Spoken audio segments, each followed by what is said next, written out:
के नीचे खड़े रहते हैं। अरबी में भी, अरबी मसाला करिए। अरबी में भी, अरबी अभी बोलूंगा तो गर्व हो जाएगा तुमसे नहीं। देखिए, ऐसा है, समाजवादी पार्टी एक आंदोलन का नाम है। यह आंदोलन है और समाजवादी पार्टी किसानों की, मजदूरों की, समाज के दबे कुचलों की पार्टी है। ये जो है कारपोरेट की पार्टी नहीं है। समाजवादी पार्टी का मकसद यह है कि जो दबे कुचले पीडीए, पीड़ित, पिछड़ा, दलित, अल्पसंख्यक, जिनकी तादाद सबसे ज्यादा है, वोट हमारा राज तुम्हारा, ये नहीं चलेगा। समाजवादी पार्टी इसी उस पर काम करती है। हमारे पास धर्म के नाम पर कोई चीज नहीं है। हर धर्म के लोग समाजवादी पार्टी उनका जो है स्वागत करती है और समाजवादी पार्टी राजनीति में कभी धर्म की बात नहीं करती। आज हम आपको बता दें, जो रिजर्वेशन आया है ना, उस रिजर्वेशन से बहुत सारे लोग जो राजनीति करते हैं, नगर सेवक हैं, बहुत दिनों से उनका काम है और डेवलपमेंट का अच्छा काम करते हैं, उनकी सीटें रिजर्व हो गई, वो लड़ ही नहीं सकते। तो कैसे काम चलेगा ये? मेरा कहना है कि ये रिजर्वेशन जो है, ये रिजर्वेशन सिर्फ कारपोरेशन में आ रहा है, एमएलए में तो नहीं आ रहा है। उसमें तो कोई अनाउंसमेंट नहीं होता है कि भाई ये सीट रिजर्व हो गई, इस पे नहीं लड़ सकते, जो फिक्स है, पहले से फिक्स है। लेकिन ये रिजर्वेशन, मेरा कहना है कि कम से कम 6 महीना रूल है, लेकिन अगर 1 साल पहले अनाउंस कर दो, क्या बुरी बात है? क्या फर्क पड़ जाएगा इसमें? तो कम से कम जो लोग मेहनत कर रहे हैं इलेक्शन लड़ने के लिए, जो पहले से सिटिंग नगर सेवक हैं, वो लोग और कहीं जाकर मेहनत कर लें और किसी तरह से वो उनका जो है अपनी सीट बना लें काम करके, तो डेवलपमेंट भी ज्यादा होगा और उनकी जो है जो राजनीतिक लाइफ है वो भी आगे चलती रहेगी। तो मैं इस बारे में इलेक्शन कमीशन को, प्रधानमंत्री को, सबको लिख रहा हूं, मुख्यमंत्री को भी लिख रहा हूं कि साहब इससे बहुत बड़ा नुकसान होता है। इससे लोग जो मेहनत करते हैं उनकी जो है परेशानी बढ़ जाती है। हमारे यहाँ देखो, हमारे यहाँ जितनी सीटें हैं, मैक्सिमम 2 सीट वहां पे हो गई SC ST, बाकी सब लेडी हो गई और सब OBC हो गई, खत्म। जो लोग वहां नगर से सीटिंग थे या जो ऐसा, वो लड़ ही नहीं सकते इलेक्शन। तो इस तरह की बहुत सारी दिक्कतें हैं। लेकिन समाजवादी पार्टी तो सारी सीटें चुन के आने वाली है। हमारे एरिया में तो कोई सीट जाएगी नहीं, सब सीट आएंगे हम लोग। अभी देखिए, आज हम आने वाले 20 तारीख से, 20 नवंबर से हम लोग फॉर्म डिस्ट्रीब्यूशन करेंगे और 5 दिसंबर लास्ट डेट दिया हमने कि 5 दिसंबर तक लोग फॉर्म जमा कर दें। मैं जहां हमारी सीटें अच्छी हैं, जहां हमारे अच्छे उम्मीदवार हैं, जहां हमको चुन के आने की उम्मीद है, वहां हम इलेक्शन लड़ाएंगे और हम किसी से अलायंस नहीं करने वाले हैं। क्योंकि हमने जब भी अलायंस किया हमको धोखा हुआ है। हमें कभी भी क्लियर जो है अलायंस नहीं मिला। अभी पिछली बार हम जब MLA का इलेक्शन था तो हमारी 2 सीटें थी सीटिंग, हमको बिना बुलाए हुए, बिना हमसे बात किए हुए, हम पेपर में हम न्यूज में पढ़ रहे हैं कि 2 सीटें अलायंस ने छोड़ दी है। हमसे बात कुछ नहीं हुई। ये कैसा अलायंस है? इसके पहले 2 टर्म में और अहमद पटेल साहब ने दिल्ली बुलाया, वहां बात किया, भाई वोटों का बंटवारा न होने पाए, वोटों के अलग अलग सब लड़ने से सांप्रदायिक शक्तियां चुनकर आती हैं, हम लोग साथ रहना चाहिए।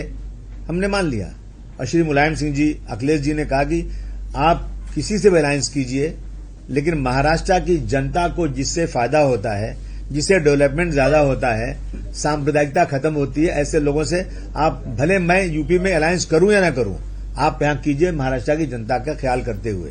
पूरी छूट हमको दी हुई। लेकिन हमने देखा कि मेन कांग्रेस पार्टी है।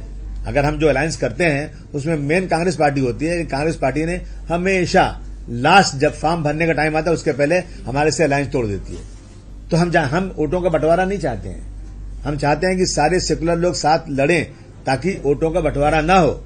लेकिन जो बड़ी पार्टियां हैं ना, वो सिर्फ लेना जानती हैं, कुछ देना नहीं चाहती हैं। समाजवादी पार्टी ज्यादा वोट नहीं मिलना चाहिए, समाजवादी पार्टी खत्म हो जाना चाहिए, यह उनका विचार है, ये सच्चाई है ये। इसलिए समाजवादी पार्टी अकेले इलेक्शन लड़ेगी, किसी के साथ अलायंस नहीं करेगी। और हमारे पास उम्मीदवार जो है ना, तकरीबन हम जो सीटें देख रहे हैं, हमारा वोट बैंक जो है ना, तकरीबन 125-150 सीटों तक हमको नजर आता है। हम वहां लड़ेंगे इलेक्शन और पूरी ताकत के साथ। डेवलपमेंट 4 साल से इलेक्शन नहीं हुआ है, डेवलपमेंट ही नहीं हो रहा है, पैसे रिफंड नहीं मिल रहा है। कोई भी आदमी आ जाए, चाहे वो नगर सेवक हो या ना हो, अगर शिंदे साहब के पास चला जाए, अजीत पवार साहब के पास चला जाए, तो उसको फंड जल्दी मिल जाता है। और हमारे सिटिंग नगर सेवक जो थे, उनको पैसे ही नहीं मिल रहा है, काम ही नहीं हो रहा है। मुझे अजीत पवार साहब ने बोला एक दिन, अबू आजमी साहब मैं आपके एरिया में वोट मांगने गया था और इतनी हालत खराब है गलियों की, मैंने देखा तो हमें शर्म आई कि हमारे मुंबई शहर के अंदर हमारी सरकार होने के बाद भी ये जनता की हालत है। मैंने कहा सर बहुत बुरे हालत है, मुझे फंड दीजिए। तो मैंने जितना फंड मांगा ना उससे ज्यादा फंड देने का वादा किया, लेकिन जब जाता हूं ना कहते नहीं वो सब पैसे जो है ना वो अपना लाडली बहना में चले गए, पैसे ही नहीं बचे हैं। लेकिन देख रहा हूं रोजाना फंड कहीं के जा रहा है, लेकिन जो अपोजिशन को उनको फंड नहीं मिल रहा है। ये हालत है, डेवलपमेंट ही नहीं हो रहा है, कुछ काम ही नहीं हो रहा है। अपनी मर्जी जो चाहे कर लो काम। इसके पहले हमने एसएमएस कंपनी को बंद कराने के लिए कितनी कोशिश की हमने। हालात यह है कि एनजीओज कह रहे हैं, टाटा के रिसर्च के लोग कह रहे हैं कि उस वहां पर पोल्यूशन की वजह से लोगों की उम्र का एवरेज 39 ईयर हो गया है, लेकिन ये लोग उसको बंद ही नहीं कर रहे हैं। और अभी उसका डेट जब खत्म हुआ हाईकोर्ट गया, हाईकोर्ट ने फिर उसको 1.5-2 साल का उसको बढ़ा के दे दिया।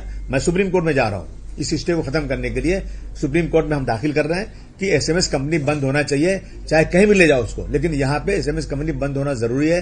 पिछले 4-5 सालों से हमको सिर्फ वादा किया जा रहा है, हट नहीं रही। इसी तरह से ये सब चीजें हो रही हैं। मैं समझता हूं कि और अभी एक पेपर में न्यूज आएगी, मुंबई में सबसे कम फंड अगर कहीं दिया गया है डेवलपमेंट का ना तो मानकुछ शिवाजी नगर में दिया गया है। ये हो रहा है और डेवलपमेंट नहीं हो पा रहा है। जहां गरीब लोग रहते हैं, हालांकि पीने का पानी गंदा मिल रहा है, सड़कें गंदी पड़ी हुई हैं, गलियां नहीं बन रही, लोग चल नहीं सकते। इसकी फोटोज मैंने जाकर के गगरानी साहब को दिखाया, एकनाथ शिंदे जी को दिखाया, मुख्यमंत्री को दिया। वादा करते हैं लेकिन फंड जितना मिलना चाहिए मिल नहीं रहा है। इन चीजों के लिए लेकर आपके पास आए हैं। अब आप जो है बोलिए, आप क्या पूछना है। असम में समाजवादी पार्टी कितने सीटों पे मुंबई में चुनाव लड़ेगी? देखिए मुझे लगता है मुंबई के अलावा और बाकी नहीं, मुंबई के अलावा पूरे महाराष्ट्र में इलेक्शन तैयारी है। अभी जो इलेक्शन हो रहा है उसमें भी हम लोगों ने फॉर्म भरे हैं और पूरे महाराष्ट्र में जहां महानगर पालिका जहां जो इलेक्शन हो रहा है हर जगह समाजवादी पार्टी अपने जो है कैंडिडेट खड़ा करेगी। मुंबई में मुझे लगता है कि 150 सीटें हम लोग लड़ सकते हैं। जिस तरीके से आज कांग्रेस के बहुत सारे नेता शरद पवार साहब के पास गए और वहां पर मुंबई कॉरपोरेशन को लेकर चर्चा की, पहले कांग्रेस कहती है कि हम अकेले चुनाव लड़ेंगे, यानी कहीं न कहीं उद्धव ठाकरे और को छोड़ करके या फिर उद्धव ठाकरे की नजदीकियां जो बढ़ रही है एमएनएस से उसको देखते हुए आज शरद पवार के पास गए। आप लोग भी क्या शरद पवार के पास जाने वाले हैं क्या कि एक बीच का रास्ता निकाला जाए, या फिर कांग्रेस का इतना हारने के बाद भी घमंड कम नहीं हो रहा है छोटी पार्टियों को इग्नोर करने का? नहीं तो कांग्रेस जो कर रहे हो भुगत रही है, देख लीजिए क्या हालत हो रही है हर जगह पे। पिछली बार बहुत ही अखिलेश यादव जी ने बहुत ही संभाल के अलायंस किया और कांग्रेस की सीट यूपी में भी आई और हमारी सीट जो है 37 सीट हम लोग चुनकर आए। अलायंस अगर अच्छी तरह से होता है तो बिल्कुल सही बात है कि जो है इंडिया अलायंस चुनकर आ सकता है, परंतु कांग्रेस का घमंड कांग्रेस को डुबा रहा है। कांग्रेस का कोई वोट बैंक बचा नहीं है। कांग्रेस का वोट बैंक जो माइनॉरिटी है, माइनॉरिटी के लिए कांग्रेस करती क्या है? सिर्फ वोट लेने के लिए।